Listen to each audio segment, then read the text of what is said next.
কইছিল ভিডিও করে আসবে। হ্যাঁ, কি শুনেছি কিছু কিছু মাতারি নাকি ইমু সার্ভিস দেয় ভিডিও কলে 200 টাকায়, টাকা নিয়ে আবার অডিও কল দেয়। তো কাঁঠালটা শিখে গেছে টেকনিক, বুঝেছাও। বিএনপি সরকারের পররাষ্ট্র মন্ত্রণালয় হাসিনার সংবাদ সম্মেলন নিয়ে বিবৃতি দিচ্ছে, দুর্দান্ত বিবৃতি দিচ্ছে, বাঘের বাচ্চা একেবারে। এই দেশে বাঘের গর্জন দেয়। কইছে বাংলাদেশ এই ঘটনায় তীব্রভাবে ক্ষুব্ধ। এই খুনি হাসিনা যে বিষাক্ত বিষোদ্গার করে, ইন্ডিয়া এই কাজ কইরা সার্বভৌমত্বের প্রতি অবমাননা করছে। জুলাই বিপ্লবের শহীদদের প্রতি এটি তার একটা গুরুতর মারাত্মক অপমান। হাসিনার শাসনকে ফ্যাসিস্ট শাসন, হাসিনাকে গণহত্যাকারী, গণহত্যার দায়ে দণ্ডিত ব্যক্তি, তার দলকে অপরাধী চক্র, সহযোগী গোষ্ঠী, মাফিয়া এন্টারপ্রাইজ বলছে। ইন্ডিয়াকে বলছে যে বাংলাদেশ কখনো তার করদ রাজ্য হবে না। ইন্ডিয়ারে বারবার বলা হয়েছে যে হাসিনাকে রাজনৈতিক কর্মকাণ্ড চালাইতে দিলে বাংলাদেশের সাথে কূটনৈতিক সম্পর্ক স্বাভাবিক হবে না। তাও এই কাজ করিছে। এইসব ভাষা কূটনৈতিক বিবৃতি প্রচলিত ভদ্র পরিমিত ভাষার তুলনায় আক্রমণাত্মক, পলিটিক্যালি চার্জড। আর একটা বড় কথা কইছে যে জুলাইটা বিপ্লব, রেভলিউশন, জুলাই রেভলিউশন কইছে। মানে বিএনপি তো জুলাইকে বিপ্লব বলে স্বীকারই করতে চায় না। এই প্রথম পররাষ্ট্র মন্ত্রণালয়ের ডকুমেন্টেড হইল বিএনপি জুলাইকে বিপ্লব বলে স্বীকার করছে। এটা একটা গুরুত্বপূর্ণ অর্জন, খুবই সিগনিফিক্যান্ট একটা ঘটনা। মোদী সরকার সংসদে বৈশাখ কইছে যে হাসিনা ভারতের রাজনৈতিক কর্মকাণ্ড চালাইতে পারবে না। এই গত 31শে জুলাই কইছে, দেখেছেন তো। সাংবাদিক সম্মেলন কি রাজনৈতিক কর্মকাণ্ড না? ওদের এটা মুখ না গোয়া। এইটা সে দেখেছেন, ফোন দিল্লি স্টারের রেফারেন্স দেখেছেন। এটা যত কম দেখানো যায় বুঝছেন ততই ভালো।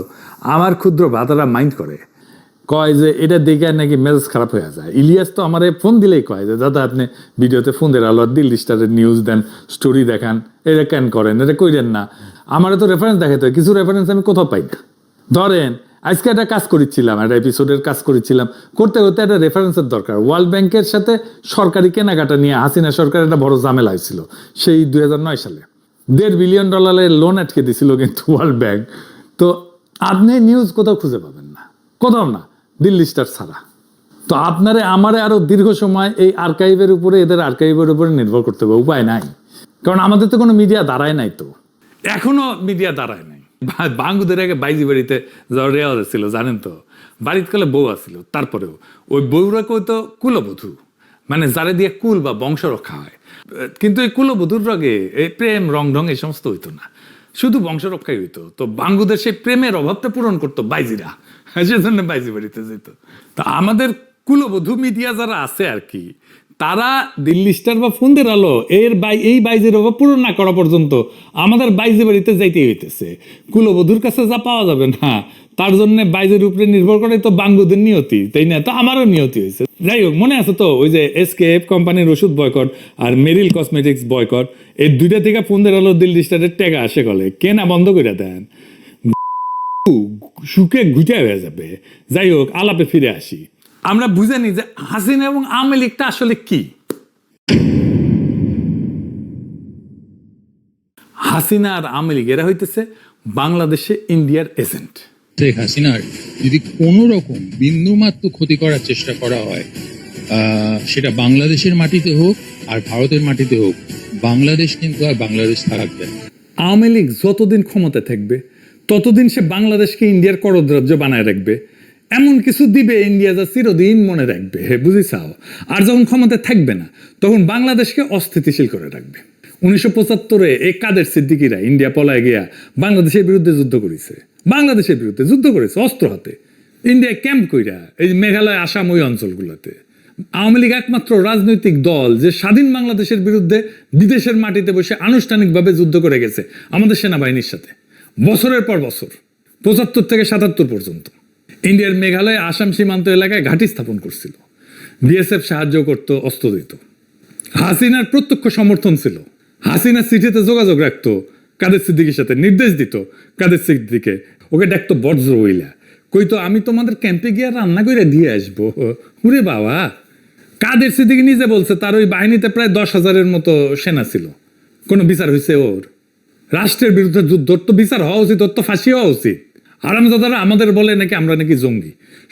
তারা স্বাধীন দেশে একটা বৈধ সরকারের বিরুদ্ধে বিদেশের মাটিতে থেকে যুদ্ধ করছে, কোনো শাস্তি হয় না, তার বিচার হয় নাই। এই জন্য এগুলোর এত বাড়বাড়ন্ত, এই জন্য এগুলো এত লাফায়। ওরা মনে করে যে ওদের কিছুই হবে না। এই মনে করাটা বন্ধ করে দিতে হবে।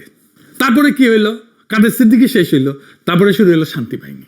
বাহ, তারপরে 1991 খালেদা জিয়া সরকার গঠন করলো, শুরু হলো 71-এর ঘাতক দালাল নির্মূল কমিটির নামে অস্থিরতা। সারা দেশে কি অস্থিরতা করছে, চারিদিকে মারপিট লেগে থাকতো। তারপরে করলো 200 দিন হরতাল, তারপরে হইলো সিরিজ বোমা হামলা। হাসিনা নিজে বলছিল যে একদিনের জন্য শান্তিতে থাকতে দেবে না, কথা রাখিছিল হাসিনা।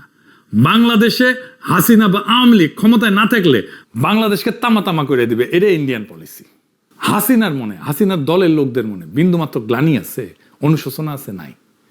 এরা মনে করে হাসিনার শাসন ঠিক আছে, তারা মনে করে হাসিনা কোনো গণহত্যা করে নাই, আমরাই বরং জঙ্গি পুলিশ হত্যা করছি।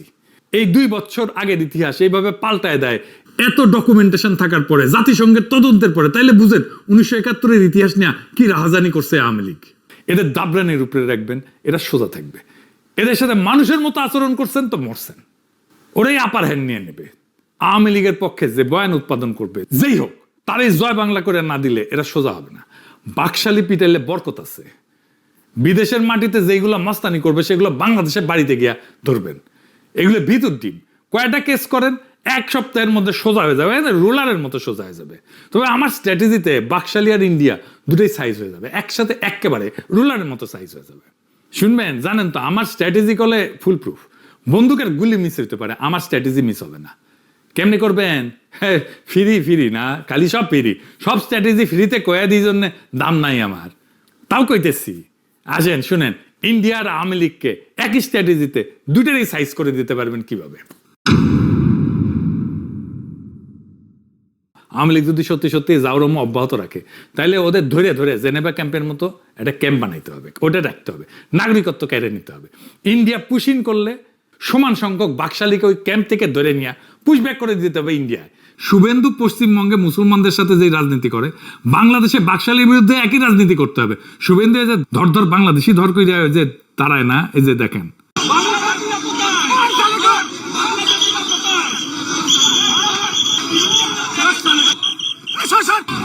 বাংলাদেশি মুসলমান, সব বাংলাদেশি মুসলমান,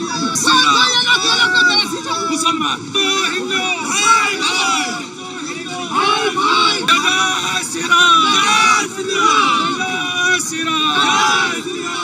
দেখেছেন? এইরকম করে পাড়ায় পাড়ায় অভিযান চালায় বাকশালী দরদর করতে হবে, ধৈর্য ওই ক্যাম্পে নিয়ে এসে রাখতে হবে। তারপরে পুশব্যাক ইন্ডিয়াতে একেবারে সোজা হয়ে যাবে, ইন্ডিয়াও সোজা হবে, বাকশালীরাও সোজা হবে। এবার আসেন আমাদের করণীয়তে, আমরা কি আমাদের করণীয় করতেছি? ইন্ডিয়া যে করতে দিছে সংবাদ সম্মেলন হাসিনাকে, এটা তো মারাত্মক অপরাধ করছে, আন্তর্জাতিক অপরাধ করছে। মার্কোস এই যে ফিলিপাইন থেকে যে আমেরিকায় হাওয়াইয়ে গেছিল পলায়ে, মার্কোসকে কি আমেরিকা সংবাদ সম্মেলন করতে দিছে ফিলিপাইন নিয়া? তারপরে বেন আলী তিউনিসিয়া থেকে সৌদি আরব পালিয়ে গেছিল, জেদ্দায় গেছিল, বেন আলীকে কি সৌদি আরব সংবাদ সম্মেলন করতে দিছে? তারপরে ভিক্টর ইয়ানুকোভিচ ও ইউক্রেন থেকে পালায় রাশিয়ায় গেছিল, ইয়ানুকোভিচকে কি রাশিয়া সংবাদ সম্মেলন করতে দিছে?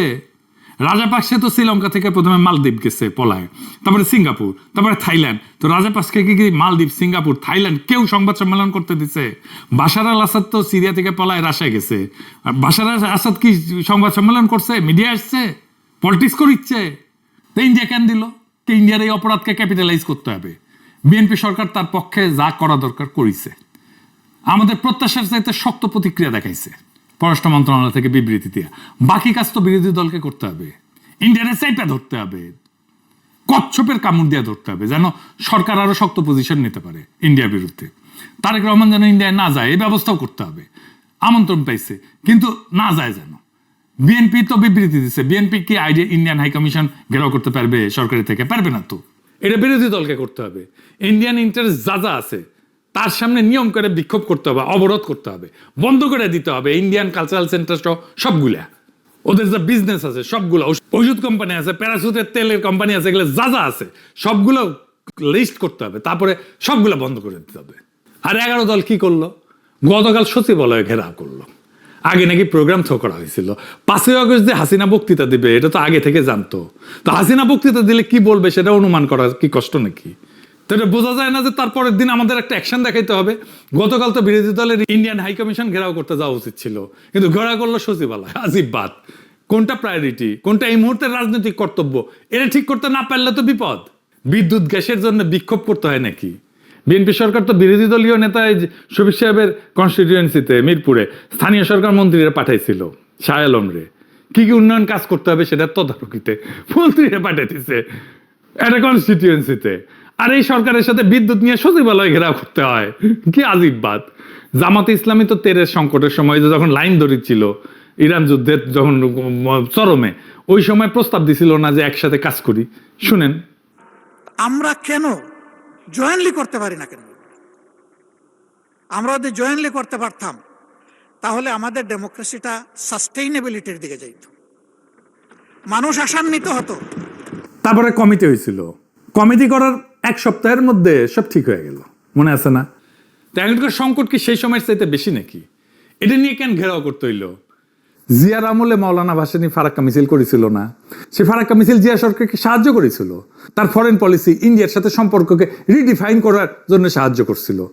আজকের বিরোধী দলকে তো ভাসানীর মতো সেরকম একটা স্ট্যান্ড নিতে হবে, তাইলে না তারেক রহমান একটা স্ট্যান্ড নিতে পারবে। সরকারি দল দাবরানি দিলে বিরোধী দলকে একই শক্তিতে দাবরানি দিতে হবে, তার চেয়ে বেশি জোরে দাবরানি দিতে হবে। তাইলে তো বাংলাদেশে ভারতীয় আধিপত্যবাদের অবসান হবে। এটাই বাংলাদেশের ডেস্টিনি। বাংলাদেশ থেকে চিরতরে আওয়ামী লীগের বিলুপ্তি করতে হবে আর ভারতীয় আধিপত্যবাদের অবসান হইতে হবে। তাইলে বাংলাদেশের আজাদী, তাইলে জনগণের মুক্তি। ইনকিলাব জিন্দাবাদ।